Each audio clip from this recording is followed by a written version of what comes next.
Although there are still some votes being counted in Georgia's Senate runoffs, Democrats are on track to flip both seats and regain the majority in the chamber. Our Valley News Live Washington News Bureau reporter Elena Austin has reaction from lawmakers and the timeline for next steps. The Peach State is on track to send 2 Democratic senators to Washington, with both races outside the recount margin. The Republican Party in Georgia is divided. Georgia Republican Congressman Rick Allen said many GOP voters told him they sat out these elections because they thought they were rigged. Now Allen is concerned a Democratic-controlled federal government will raise taxes and increase business regulations. We can unite our party. We can take back the House. You take back the Senate in 2 years, and that's going to be my goal, and that's what I'm going to work very hard to do. Reverend Rafael Warnock will be the first black senator to represent Georgia. Only 10 African Americans have been senators in U.S. history. Florida Democratic Representative Al Lawson, an African American leader on Capitol Hill, says this is a big moment for the black community and for all Americans. To have a young man that grew up in housing projects and so forth to excel and now become a U.S. Senator, that just shows you that everything is possible in America.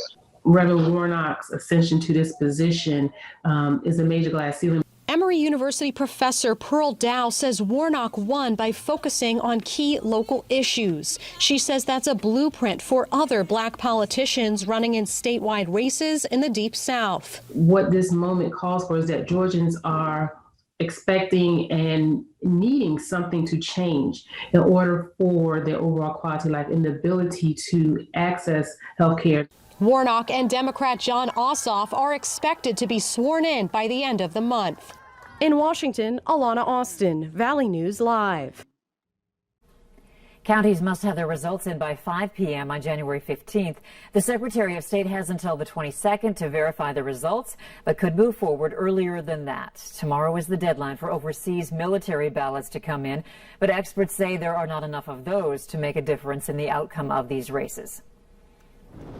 American Airlines says it will no longer serve alcohol on its flights to and from Washington, D.C. Airline representatives say flight attendants have reported, quote, politically motivated aggression towards other passengers and crew. American Airlines also plans to increase staffing at airports in the D.C. area. It says the policy change is a precautionary measure. Fast food giant KFC has unveiled what it's calling its best chicken sandwich ever. The company will roll out the sandwich across the 4,000 of its U.S. locations by the end of next month. The sandwich features a quarter pound of extra crispy chicken breast filet on a toasted brioche bun with pickles and mayonnaise on spicy sauce. KFC says every sandwich will be made when ordered, therefore always fresh and hot. The sandwich will cost just under $4. The Mega Millions lottery jackpot has climbed to more than $500 million. Nobody won the jackpot in Tuesday's drawing, pushing the prize from $447 million to an estimated $510 million.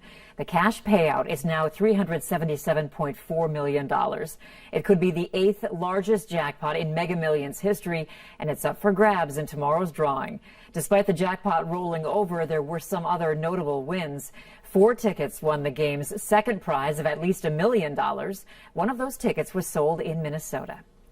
More than 40% of adults in the U.S. are obese, and obesity is one of the top underlying health conditions associated with COVID-19 deaths. In today's Health Minute, Mandy Gaither explains why.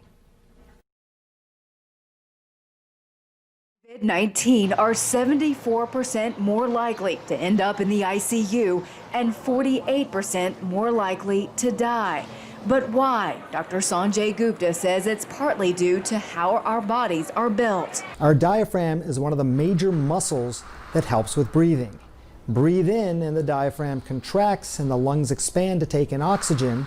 But if you're obese, fat in the abdomen can push on the diaphragm, limiting how much air you take in.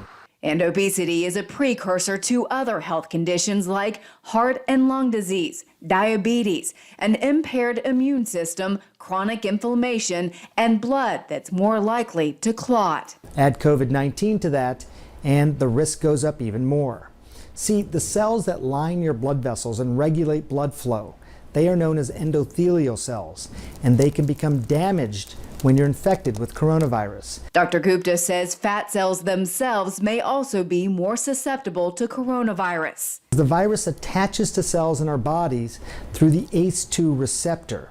That's a protein that is on the surface of many cells.